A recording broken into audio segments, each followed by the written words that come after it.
Well, welcome to Ordinary People, Extraordinary Things. I'm so excited to have Dr. Titus Kennedy on the show today. And my kids are here with me, and they've never been on a podcast, but they are so excited to talk with Dr. Titus Kennedy about what he does. We've watched so many of his shows on Right Now Media, and it's just an honor to have you on. How has archaeology, and specifically studying like the biblical archaeology, how has that like encouraged your faith or changed your faith? It was pretty amazing to me that all this evidence was still in existence and more continued to be discovered.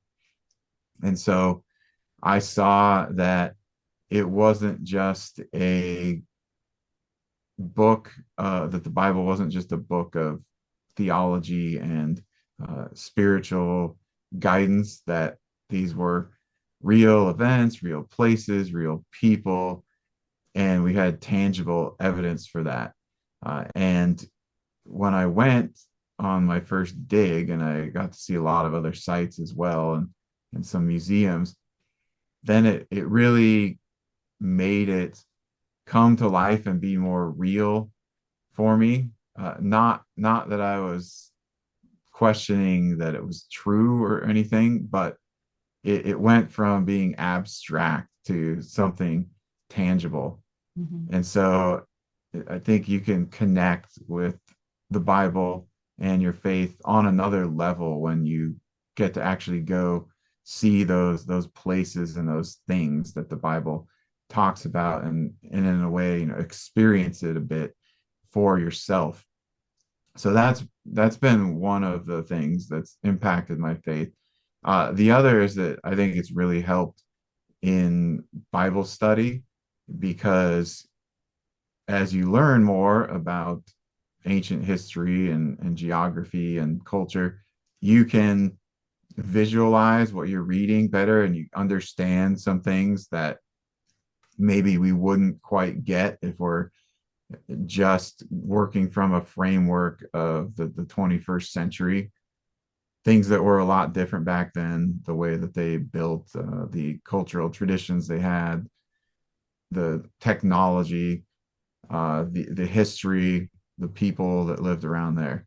So all that I think has helped my understanding as I study through the Bible, and also helps just with the visualization of it.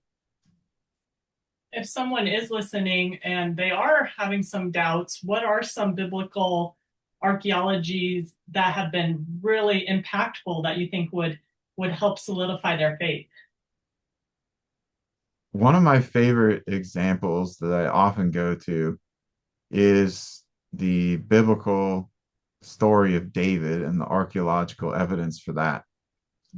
And this one is so interesting to me, and I think a very relevant example, because it's fairly recent discoveries, and the change was very radical in terms of skeptical views about David and his historical existence. So in the 1980s, most archaeologists and historians, outside of Christians who believed in the historical reliability of the Bible, most were thinking that David was not a real person. He was not a historical figure. He was some kind of legendary or mythological king that had been invented to tell the story, to prove a point, to sort of spread propaganda, as they would often say, for the kingdom of Judah and their priestly system and so forth.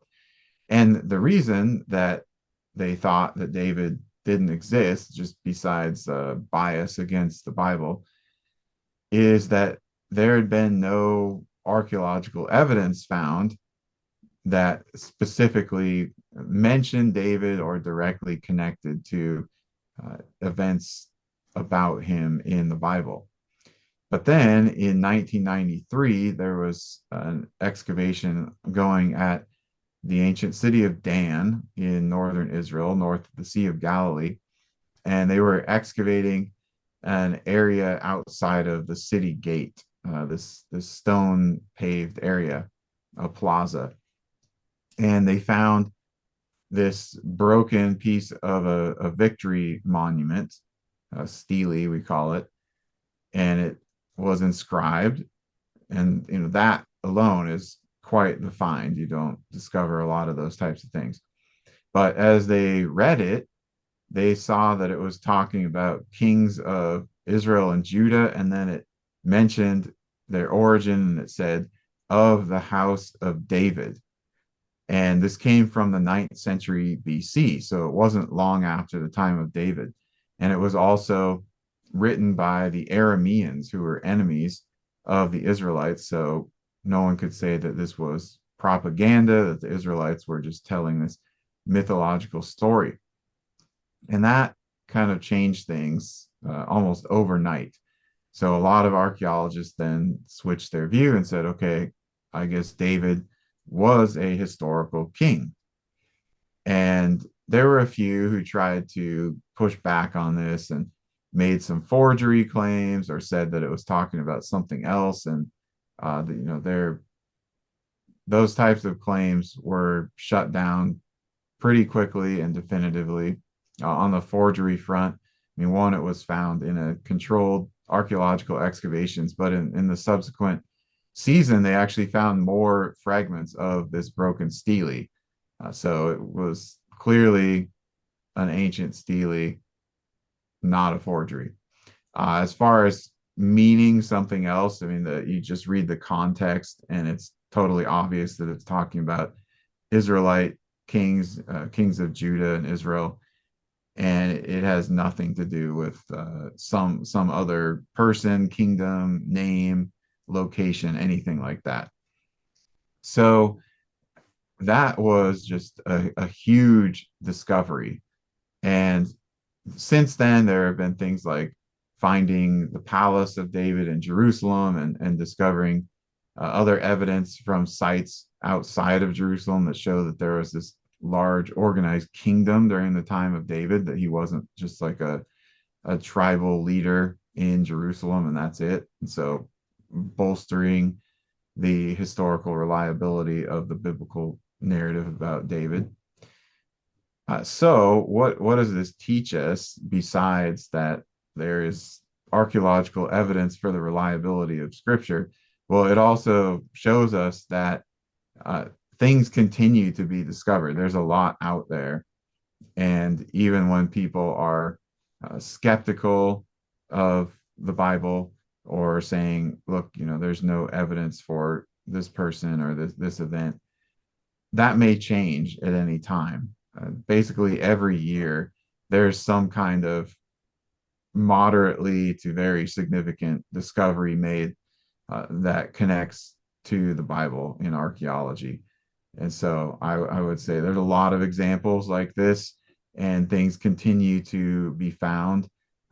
So even though there are always going to be skeptics, not only is there so much evidence now, but there will be even more in the future as this work progresses. What is something that you'd like to see discovered? What is like the big thing you would like to see that would help people point to the Bible? I think again that a lot of people would think of is are people still looking for the Ark of the Covenant? That seems like a big one that people have tried to find forever. But are there other things that you're thinking, gosh, this would be really neat, and I think we could find it here?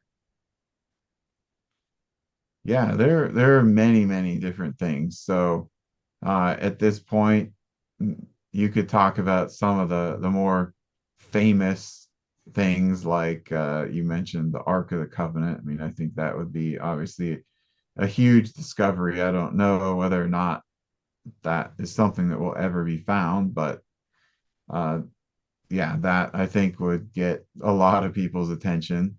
There's also quite often talk about Noah's Ark, if there's any remains of that, some of that's found, although I don't think would be as clear as something like the Ark of the Covenant, because people might just say, look, it's some old wood or it's just some ship.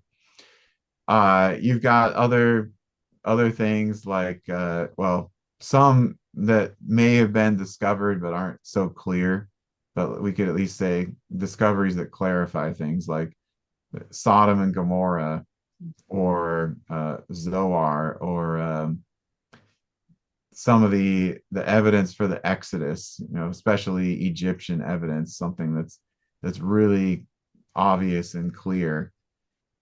We have a lot of circumstantial evidence for many events in the Bible, but there are some where you would say, okay, if we found something that was very clear and definitive, that would make a big impact.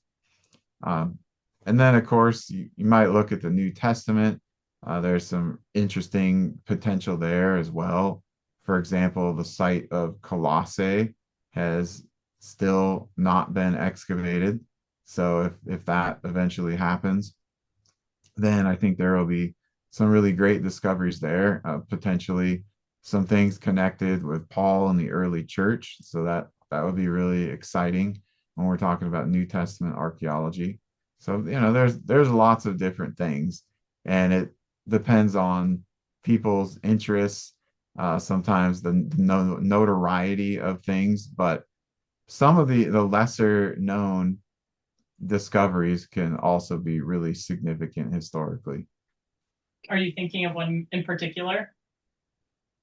Well, one that I don't think people maybe talk about as much is there is a copy of the law in the time of Joshua, and that would be extremely significant if that, or a fragment of that, was discovered. I mean, it would push the date of the Mosaic Law and Scripture back quite a bit in the minds of many people who are more on a skeptical or liberal viewpoint, and it would also have some really uh, interesting information about ancient language and script as well. We don't know, exactly what all of that looked like at the time of Joshua, for example. So that's something as well. I think would be very interesting. We could talk about earlier periods, Genesis, uh, the Tower of Babel, for example.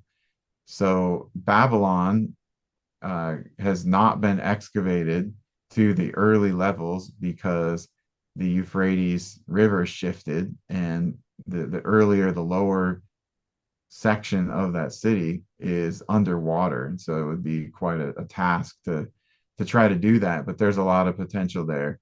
We don't have that much information about the earlier sort of pre-Abraham material in the Bible. And so there's potential for some great discoveries there as well. If someone wants to learn more about archaeology, or we've referenced your Right Now Media or other uh, places that you're on, can you share where they might get started? Sure. I've got a few books out right now, and I actually have one that I just finished that will be published soon. So might start with that. The Unearthing the Bible is a easy to read, good one to start out. I think if you're just looking to see if biblical archaeology is something that you're interested in, and you don't want to commit to something that's too long or detailed. But my book on the archaeology of Jesus, excavating the evidence of Jesus, that's there for people who are interested in a more detailed uh, telling of the Gospels alongside archaeology, the discoveries that connect all the historical material there. And then I wrote a book as well on about 70 sites I cover that are mentioned in all different biblical lands.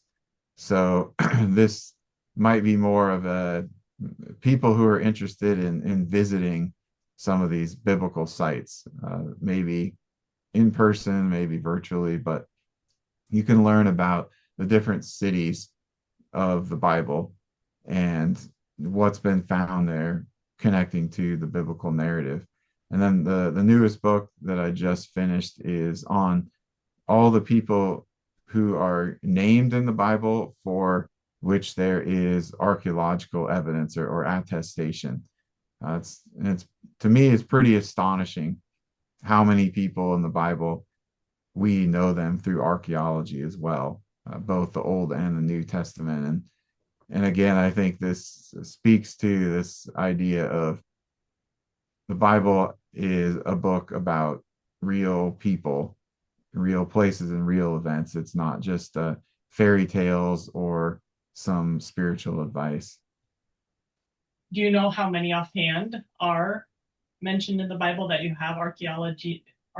Yes, so I address 132 Wow. people in the book. Some of them it's very short. Others there's so much information that it would take a book to cover everything on them. But yeah, there are a lot, and some are very, very definitive. Like we're sure that this is the person in the Bible. And others, there's some speculation or possible, but not completely firm.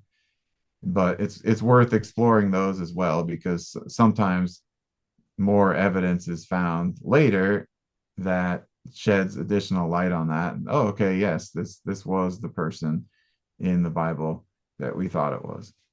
Wow, that's significant. That's a lot. That's a lot. That's amazing. David, did you have a question? Yeah, I was wondering if you found Jesus's cross, would you be able to know if it was his or if it was just a cross? Yeah, if somebody found that, they probably wouldn't be able to know if it was his or someone else's. So if you found a cross or a cross beam in Jerusalem and the approximate area that Jesus was crucified, yeah, you wouldn't be able to say this was Jesus's because they just used the same kinds of cross beams for everybody basically. The thing that would connect to the cross of Jesus specifically would be that sign that they put up on the cross. Mm-hmm. And there is actually an ancient artifact that is, maybe I should say, connected to that because it looks like it was made probably in the early church period as sort of I don't know if I want to say relic, but reproduction. But that is something, it's got an inscription on it. It's an obvious identification, but just a cross, no, because they're all the same basically. This has been so fascinating. Thank you so much. As we wrap up, I just want to ask, what's your favorite Bible verse or story? One of my favorite stories in the Bible is the story of Daniel, and a few different reasons for that. I mean, he's an excellent example, obviously, and so we have that to look to him as a role model. But I also think that what Daniel is going through is so relevant to our culture today and what Christians are looking like when they are living in a very secularized or even pagan culture. And then from an archaeological perspective, there are tons of incredible discoveries that relate to the book of Daniel and many of the people that are mentioned in there and the places and even buildings like the palace of Nebuchadnezzar. And so I find that really interesting from a historical perspective too. And so that's always one of my favorite books, favorite stories in the Bible. Oh, it's good.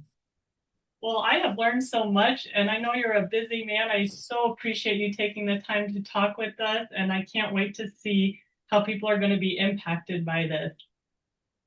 Yeah, well, thank you for having me on. It's been my pleasure. On Ordinary People, Extraordinary Things, your story is His glory.